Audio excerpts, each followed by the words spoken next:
नमस्कार दोस्तों, मैं अतुल गंगवार बिहार अपडेट के इस खास पेशकश बड़ी खबर में आप सबका हार्दिक स्वागत अभिनंदन करता हूं।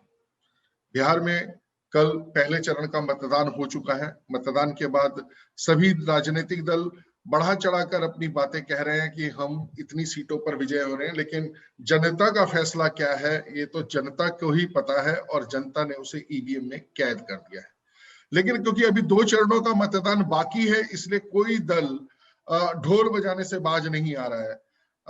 लेकिन कुल मिलाकर किस प्रकार की स्थिति रही है ये जानते हैं। हमारे साथ आज की चर्चा में मौजूद है वरिष्ठ पत्रकार रवि पाराशर जी। रवि जी, आपका स्वागत है। धन्यवाद। हमारे साथ मौजूद है एसएन द्विवेदी जी। एसएन द्विवेदी जी, आपका भी स्वागत है। और हमारे साथ मौजूद है मनीष वत्स जी। मनीष जी, आपका भी स्वागत है। मनीष जी, कल कैसा रहा मतदान? थोड़ा बताइए, आपके क्षेत्र में किस प्रकार की हलचल रही और कुल मिलाकर क्या दिखाई दे रहा है आपको जमीनी हकीकत में? हाँ जी, कल का मतदान सबसे पहले कि कल का मतदान जो है वो बहुत ही शांतिपूर्ण ढंग से हुआ।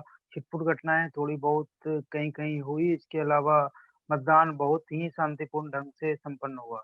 कल 16 जिलों के 71 सीटों पर मतदान था, जिसमें कि लगभग 54.54% मतदान हुआ। जैसा कि हम लोग और सब लोग अंदाजा लगा रहे थे कि इस बार कोविड के कारण शायद मतदान प्रतिशत कम हो, लेकिन मतदान प्रतिशत लगभग पिछली बार के बराबर ही हुआ है। पिछली बार भी 54.70% मतदान हुआ था। इस बार 54.53% मतदान हुआ है, तो बहुत ज़्यादा कम नहीं कह सकते हैं। लोगों ने बढ़-चढ़ कर मतदान में हिस्सा लिया।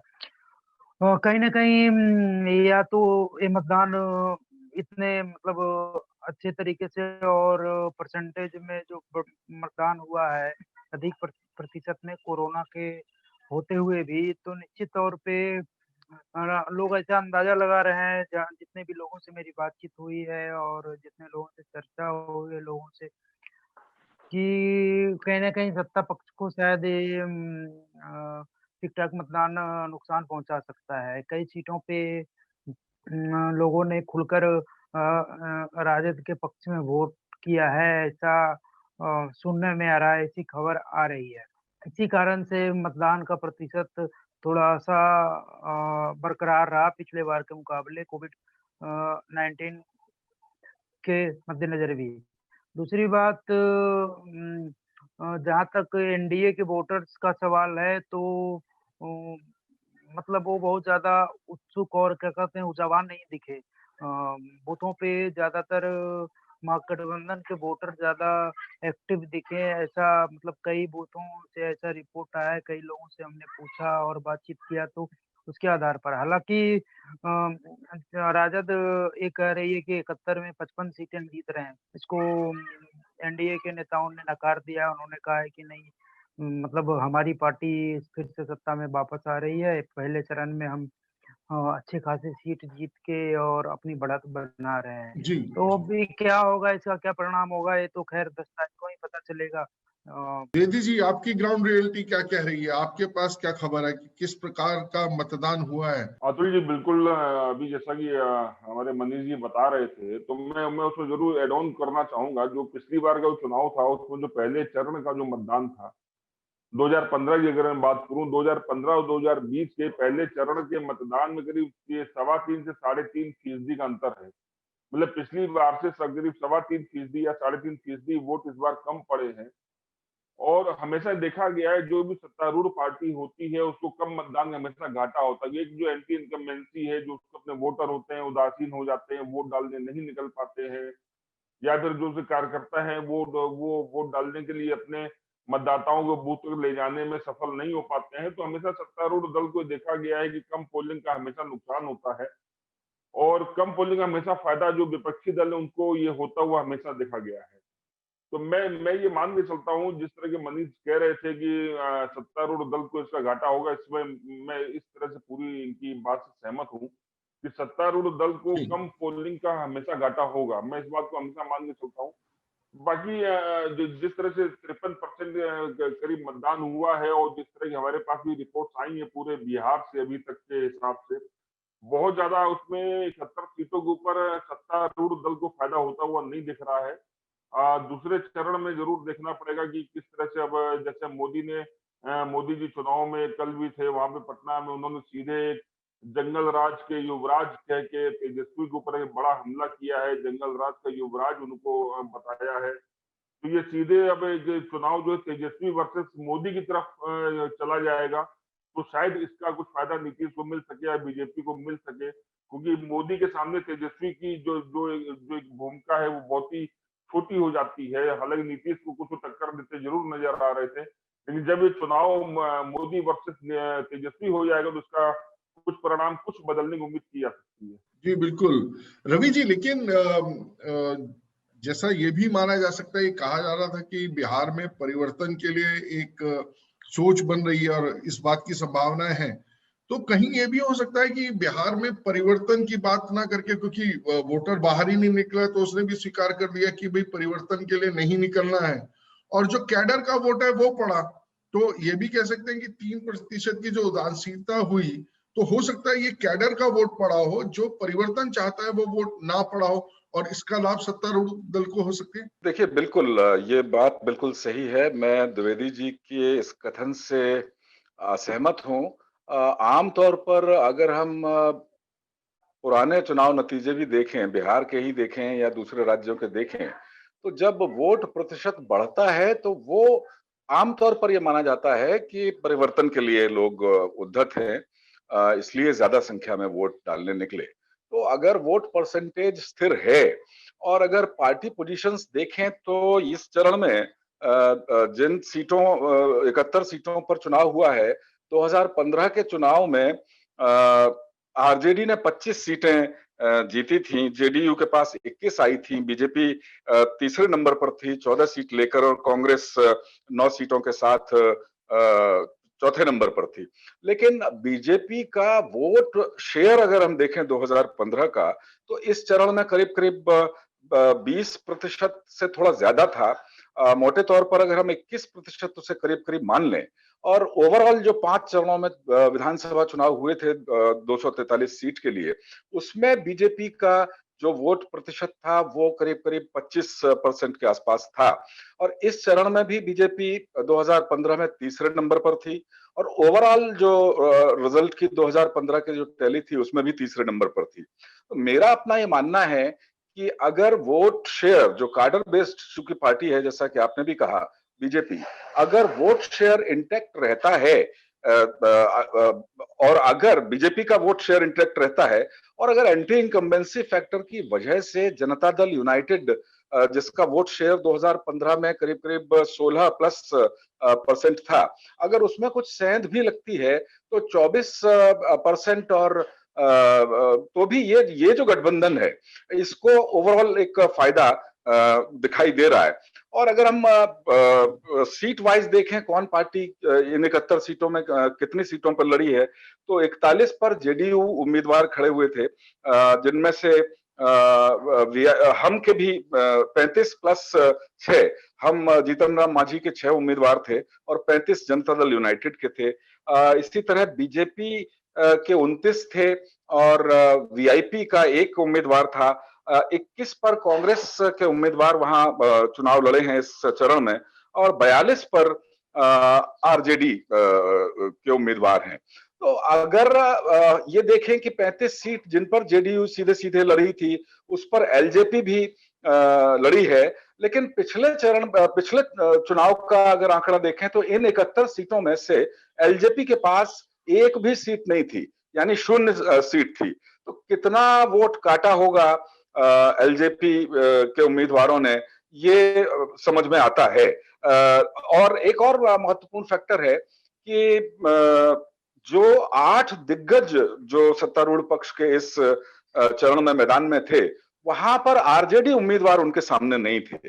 वो 8 जो दिग्गज सत्तारूढ़ पक्ष से हैं, उनके सामने कांग्रेस उम्मीदवार थे। तो मुझे लगता है कि जो बड़े नेता इस चुनाव में सत्तारूढ़ पक्ष की तरफ से हैं, उनको शायद कोई दिक्कत नहीं होगी, क्योंकि आरजेडी की रैलियों में तो हमने भीड़ देखी, लेकिन कांग्रेस कोई बहुत मजबूत दावेदारी पेश करती हुई नजर नहीं आई। तो ये बात बिल्कुल सही है कि 10 नवंबर को चुनाव नतीजे पता चलेंगे, लेकिन अगर वोट शेयर इंटैक्ट रहता है बीजेपी का, तो जेडीयू का वोट शेयर भले ही थोड़ा कम हो जाए, मुझे लगता है कि कोई बहुत बड़ा नुकसान सत्तारूढ़ गठबंधन के लिए शायद ना हो। जी, लेकिन जैसा मनीष बता रहे थे, मनीष आप एक चीज बताएं कि जो जेडीयू का जो वोट है, जो आप जिसको बता रहे हैं कि जेडीयू को वोट नहीं पड़ रहा है, वो वोट कहाँ जा रहा है? वो आरजेडी को जा रहा है या वो कांग्रेस को जा रहा है? किस तरफ वो वोट ट्रांसफर हो रहा है? क्योंकि बीजेपी वाले जो कैंडिडेट, जेडीयू के कैंडिडेट के खिलाफ बीजेपी किस तरीके से रिएक्ट कर रही है? जी, जहाँ तक जानकारी मुझे मिली है और जहाँ तक मैंने अपने विधानसभा क्षेत्र या आसपास के 1-2 विधानसभा क्षेत्रों में देखा है, तो बीजेपी का जो वोट शेयर है उसमें 2 तरह की बात है। एक तो अगर लोजपा वहाँ पे है, तो जो बीजेपी का कैडर है, भाजपा का जो कैडर है, उसमें 90% लोग लोजपा के साथ हैं। डायरेक्टली, इनडायरेक्टली कई जगह तो बीजेपी का पूरा टीम लोजपा का प्रचार कर रहा है, ठीक है? और जहाँ पे लोजपा कैंडिडेट मजबूत नहीं है, वहाँ किसी निर्दलीय को देख रहे हैं। मैं एक उदाहरण दे रहा हूँ अपने जिले का ही। हमारे जिले में 2 सीटों पे लोजपा के कैंडिडेट खड़े हैं। तो एक मेरे विधानसभा क्षेत्र में, एक नवादा विधानसभा क्षेत्र में। तो मेरे विधानसभा क्षेत्र में लोजपा के कैंडिडेट पिछली बार दूसरे नंबर पे रहे थे, वो भाजपा की टिकट से लड़े थे, भाजपा के ही उम्मीदवार थे, भाजपा ही के कैडर थे। तो उनके साथ पूरी भाजपा की टीम है। वहीं नवादा को देखा जाए, नवादा क्षेत्र को, तो वहाँ पे लोजपा के जो कैंडिडेट हैं, वो भी भाजपा के पूर्व जिलाध्यक्ष थे और वो मजबूत स्थिति में नहीं है। ऐसे में भाजपा का जो वोट है और भाजपा का कैडर है और भाजपा का जो फॉरवर्डों का जो उनका एक फॉरवर्ड बनिया जो समीकरण है, वो वोट किसी निर्दलीय को जा रहा है, ना कि जदयू कैंडिडेट को। तो ये एक बहुत बड़ा फैक्टर है। इसके अलावा मतलब एक चीज़ और देखने को मिल रहा है कि बिहार में जहाँ पे जातिगत में जो एक पुराना जातिगत हिसाब-किताब था, अभी पिछले 90s के बाद बिहार में बना था कि फॉरवर्ड वोटर भाजपा को वोट करेंगे, वो थोड़ा-सा टूट रहा है। जहाँ पे मजबूत अगर कांग्रेस मजबूत कहीं है, तो वहाँ कांग्रेस को फॉरवर्ड वोट कर रहे हैं। मतलब सीधा बात है तो मनीष, कि आप ये लोग कहना चाह रहे हैं कि जिस दिन चुनाव प्रचार थमा था इस चरण का, उस दिन जो तेजस्वी यादव ने जो बयान दिया था अपने पिताजी को याद करते हुए कि बाबू साहब के सामने जो गरीब लोग हैं वो छाती तान के चलते थे, इसका भी कोई रिएक्शन सवर्णों में या बाबू साहब लोगों में कुछ नहीं हुआ है क्या? इसका रिएक्शन हुआ है, लेकिन इसका फायदा जेडीयू को ना होकर किसी और को फायदा मिल रहा है। मान लीजिए कि लोजपा को फायदा मिल रहा है, लेकिन जेडीयू को इसका बहुत बड़ा फायदा नहीं मिल रहा है। बाबू साहब लोगों में इस बात का रिएक्शन है, जो बाबू साहब वाली बात तेजस्वी ने कही थी कि मेरे पिता के शासन में दलित और महादलित और बाकी लोग बाबू साहब के सामने सीना तान कर चलते थे। तो उस चीज का रिएक्शन हुआ है, लेकिन उस चीज का फायदा नीतीश कुमार को नहीं हुआ है। नहीं, लेकिन अगर हम देखें तो 2015 के चुनाव में बीजेपी को इन 71 सीटों में से केवल 14 सीटों पर जीत मिली थी और इस बार बीजेपी के 29 और वीआईपी, वो भी बीजेपी के सिंबल से ही चुनाव मैदान में, यानी कुल 30 सीटों पर भारतीय जनता पार्टी इन 71 सीटों में चुनाव लड़ रही है। तो बाबू साहब वाले बयान का और एंटी इंकम्बेंसी फैक्टर से इतर मोदी फैक्टर जो बिहार में इस बार काम कर रहा है, तो मुझे लगता है कि ये 14 सीटें जो 2015 में जीती थी, इनकी संख्या बीजेपी की बढ़ेगी, एक चीज। दूसरी चीज ये है कि एलजेपी का 0 सीट थी 2015 में इन 71 सीटों में से। अगर नीतीश कुमार को नुकसान होता भी है और एलजेपी के 2-4-6 लोग जीत के इस चरण में आते हैं, तो ओवरऑल जो ठीक है कि चिराग पासवान लगातार नीतीश कुमार के खिलाफ बयानबाजी कर रहे हैं, लेकिन ओवरऑल चूंकि बीजेपी के करीब है एलजेपी, तो मुझे लगता है कि चुनाव के बाद की जो परिस्थितियां हैं उसमें एलजेपी, हम, वीआईपी, बीजेपी, इनको कुल मिलाकर के सीटों का बहुत ज्यादा नुकसान कुल मिलाकर नहीं होगा, भले ही जनता दल यूनाइटेड कुछ कम सीटें लेकर आए। नहीं, इसमें एक दिलचस्प बात ये भी तो हो रही है रवि जी की ये जो पूरा का पूरा समीकरण बन रहा है और जिस तरीके की हवा उड़ाई जा रही है, और जिसको देखते हुए अभी एनडीए ने अब खुलकर एक दूसरे के साथ देना शुरू किया है, क्योंकि अभी जो पोस्टर निकले थे वोट की अपील के, उसपे मोदी के साथ नीतीश की तस्वीर और जेडीयू ने भी भाजपा के नेता की तस्वीर लगानी शुरू की है। और कहीं ना कहीं वो एक मैसेज देने का प्रयास कर रहे हैं कि जनता के बीच में जो कंफ्यूजन है वो और ज्यादा ना फैले, वरना संकट हो सकता है। क्योंकि अब अगर ये नौबत आ रही कि जो आज से 2 महीने पहले जब हमने इस चुनाव को देखना शुरू किया था, तब जो स्थिति थी कि बीजेपी जेडीयू क्लीन स्वीप करेंगे और कई लोगों का तो आकलन ये था कि 200 का आंकड़ा छुएंगे, मोदी का चमत्कार और नीतीश का काम दोनों ऐसा होगा। और आज हम अब बात कर रहे हैं कि अगर ऐसा होता है तो ऐसा हो सकता है, ऐसा हो सकता है तो ऐसा होना चाहिए। ये जो हम आंकड़ों की अब बाजीगरी पहले चरण के चुनाव के बाद एक ऐसी स्थिति दिखने सी लगी है, तो ये कहीं ना कहीं खतरे का संकेत तो है। अभी 2 चरण में बहुत मेहनत करनी पड़ेगी एनडीए को। बिल्कुल, आप सही कह रहे हैं। बहुत संक्षेप में अगर हम कहें तो इशारे समझने चाहिए। पहले चरण के प्रचार में 3 रैलियां प्रधानमंत्री नरेंद्र मोदी ने की और उस दौरान उन्होंने रामविलास पासवान को अपना बहुत अच्छा करीबी दोस्त बताते हुए उनको श्रद्धांजलि जरूर दी। लेकिन बीजेपी के जो बाकी नेता जिस तरह से कह रहे हैं कि एलजेपी गठबंधन में शामिल नहीं है, हम तो नीतीश कुमार को ही मुख्यमंत्री बनाएंगे, तो गौर करें तो देखेंगे कि उस रैली में रामविलास पासवान को श्रद्धांजलि देने के बाद प्रधानमंत्री नरेंद्र मोदी ने ऐसा कुछ नहीं कहा एलजेपी के लिए कि एलजेपी को बीजेपी कार्यकर्ता वोट न दें, समर्थन न करें। तो उससे भी एक संकेत जाता है। और परसों आरा में एक प्रेस कॉन्फ्रेंस में जो नए भाजयुमो के जो नए अध्यक्ष बनाए गए हैं तेजस्वी सूर्या, उनसे भी एक सवाल जब प्रेस कॉन्फ्रेंस में किया गया चिराग पासवान को लेकर के, तो उन्होंने भी यही कहा कि देखिए चिराग पासवान उनके यानी मेरे बड़े करीबी मित्र हैं और वो सियासत में बहुत ऊंचा जाएंगे। ये बड़े दावे के साथ उन्होंने उस प्रेस कॉन्फ्रेंस में कहा, लेकिन साथ ही ये पुछल्ला भी जोड़ दिया कि मुख्यमंत्री तो नीतीश कुमार ही होंगे। तो मुझे लगता है कि चुनाव बाद के जो समीकरण हैं वो शायद कुछ बदले हुए नजर आने जी के संकेत जो धुरंधर हैं बीजेपी के, उनको भी समझ में अभी से आने लगे।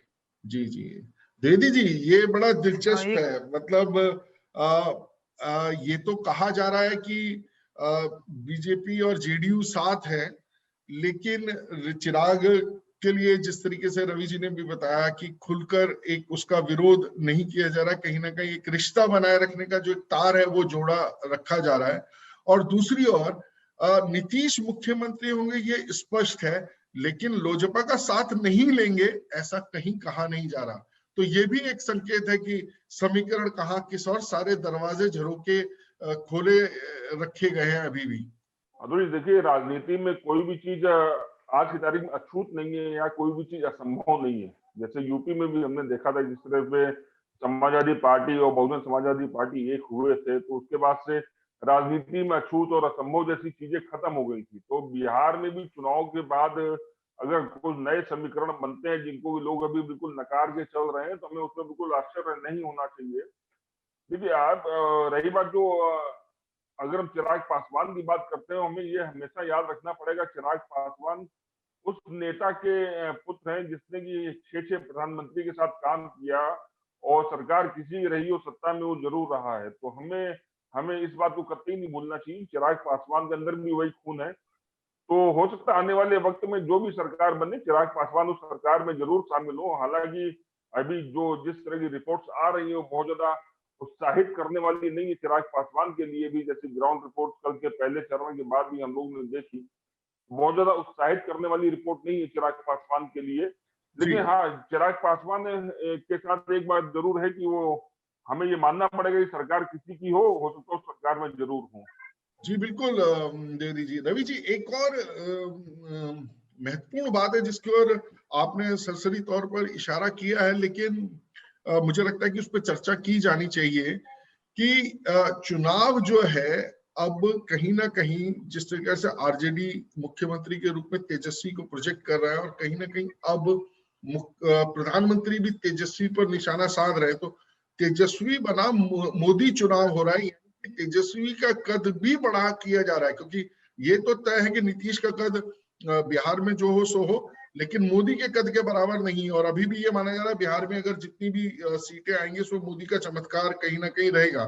तो तेजस्वी का कद बड़ा करके मोदी के मुकाबले खड़ा करना, तो कहीं ना कहीं ये एक खास किस्म की रणनीति नहीं है कि जिसमें नीतीश का मायने ही बदल दिए जा रहे हैं, नीतीश की वहां जो प्रासंगिकता है उसको ही समाप्त करने का प्रयास किया जा रहा है। देखिए, मुझे मोटे तौर पर ऐसा नहीं लगता। प्रधानमंत्री नरेंद्र मोदी की जो रैलियां अभी तक हुई हैं बिहार में, वहां पर वो जंगल राज यानी लालू राबड़ी के जो कार्यकाल है उसी की याद लोगों को ज्यादा दिला रहे हैं।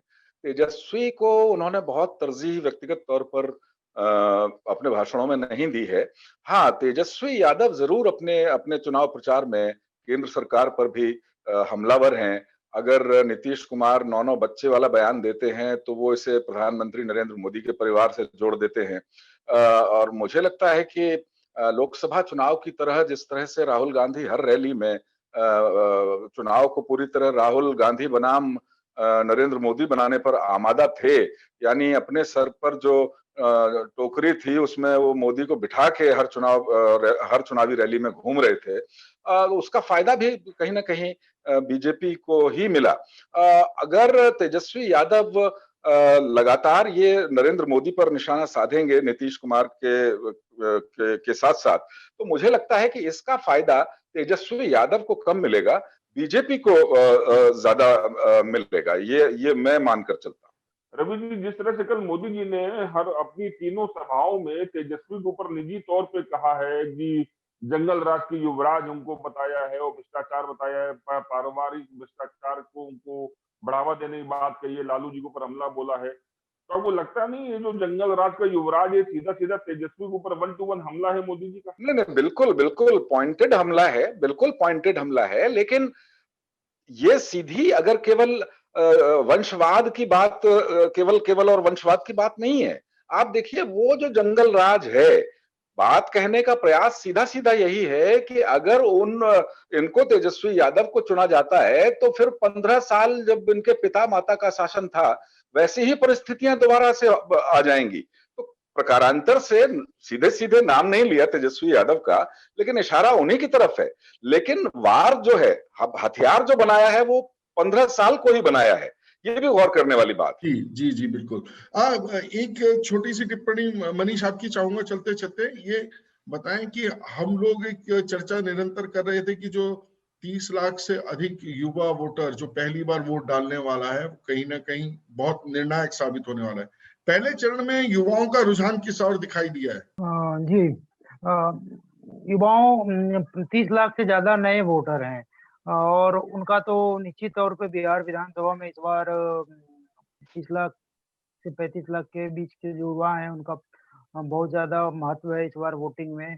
तो उनका रुझान अभी तक जहां तक देखा जाए तो उन वो बटे बटे से नजर आ रहे हैं। मतलब कहने का मतलब ये हुआ कि जहां जो पार्टी मजबूत है या फिर जिस पार्टी के कैंडिडेट बेसिकली बिहार में अभी जो चुनाव हो रहा है उसमें एक फैक्टर और मैं पहले बताना जो भूल गया था वो सबसे बड़ी बात यह है कि इस बार मुख्यमंत्री कैंडिडेट कौन होगा, मुख्यमंत्री कौन बनेगा, इससे ज्यादा लोग तरजीह इस बात को दे रहे हैं कि मेरा विधायक कौन होगा। ये एक महत्वपूर्ण फैक्टर है। इसीलिए जो बाकी सारे बंधन हैं, बाकी चाहे युवा या बुजुर्ग की बात हो या फिर दलगत की बात हो, जाति की बात हो, उसमें थोड़ा-सा लचीलापन बिहार में दिख रहा है। लोग चाहे आप इसके लिए कह सकते हैं कि 15 साल से ज़्यादातर विधायक एनडीए के हैं, तो उनके खिलाफ एंटी इनकम्बेंसी की बात के कारण लोग इस तरह से लची स्थिति में जा रहे हैं या फिर आप ये भी कह सकते हैं कि लोगों में थोड़ी जागरूकता आई है। लोग ये सोच रहे हैं कि मतलब हमें मुख्यमंत्री नहीं बनाना, हमें विधायक बेसिकली चुनना है, विधायक ही हमारा काम करे। तो रवि सर चर्चा कर रहे थे मोदी बनाम तेजस्वी का।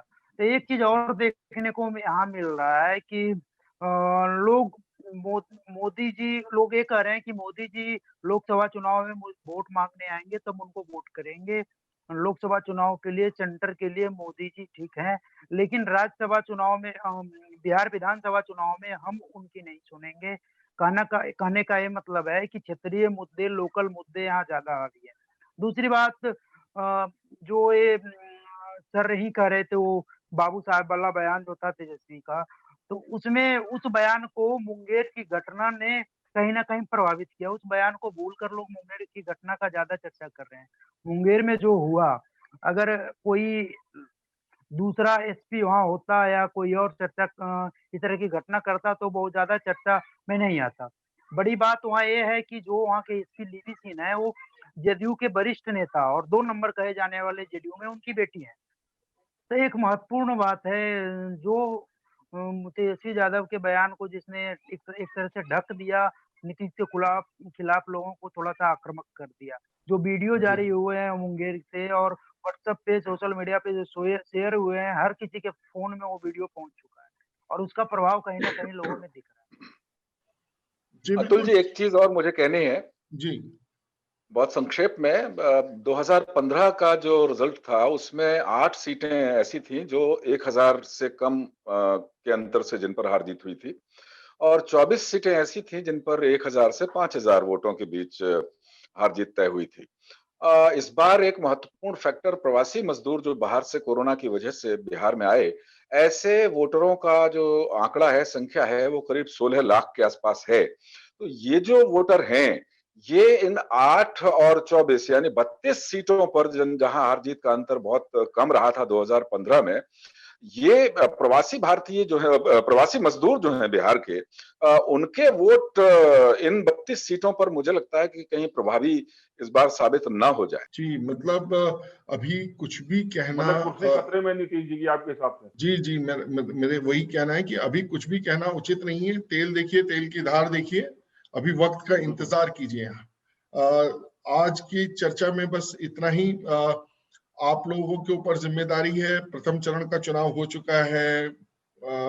71 सीटों पर जो उम्मीदवार थे उनका जो भविष्य है वो आपने ईवीएम में कैद कर दिया है। अब वो क्या किया है वो तो 10 नवंबर से पहले पता चलेगा नहीं। ठीक, आज की चर्चा में बने रहने के लिए रवि जी आपका धन्यवाद। धन्यवाद। द्विवेदी जी आपका भी धन्यवाद। मनीष जी आपका भी धन्यवाद। तो आपके पास अभी 2 चरण बाकी हैं। 2 चरण बाकी हैं। आप अभी भी तय कर सकते हैं आप बिहार को किस दिशा में लेकर जाना चाहेंगे। आप विकास की ओर लेकर जाना चाहेंगे, आप 10 लाख नौकरियों की ओर लेकर जाना चाहेंगे, ये आपके हाथ में है क्योंकि जरूरत आपकी है। लेकिन वोट डालते समय इस बात का ध्यान कीजिए कि आप आज नहीं अपना तय कर रहे हैं, आप अपना भविष्य तय करेंगे। 15 साल कैसा रहा, 15 साल फिर कैसा रहा और आने वाला 15 साल कैसा रहेगा, ये आप तय करेंगे। तो भावनाओं में ना बहकर आप जमीनी हकीकत को समझें और एक सुदृढ़ भारत के निर्माण के लिए आप जो बिहार के निर्माण के लिए आप अपनी पसंद की एक मजबूत सरकार बनाएं। ब्लैकमेलिंग वाली सरकार ना बनाएं। जिस गठबंधन को वोट दे, ठोक के वोट दे, उसकी पूर्ण बहुमत की सरकार बनाए ताकि वो ताकत से आपके लिए काम कर सके और उस सरकार पर आपका एक दबाव बना रहे। आज की चर्चा में इतना ही। आप भी हमसे जुड़ सकते हैं biharupdate@gmail.com पर। आप हमारे साथ अपनी बातें शेयर कर सकते हैं। गूगल प्ले स्टोर से आप हमारा मोबाइल ऐप बिहार अपडेट का डाउनलोड करके उसके माध्यम से भी जुड़ सकते हैं। नमस्कार, कल फिर होगी मुलाकात।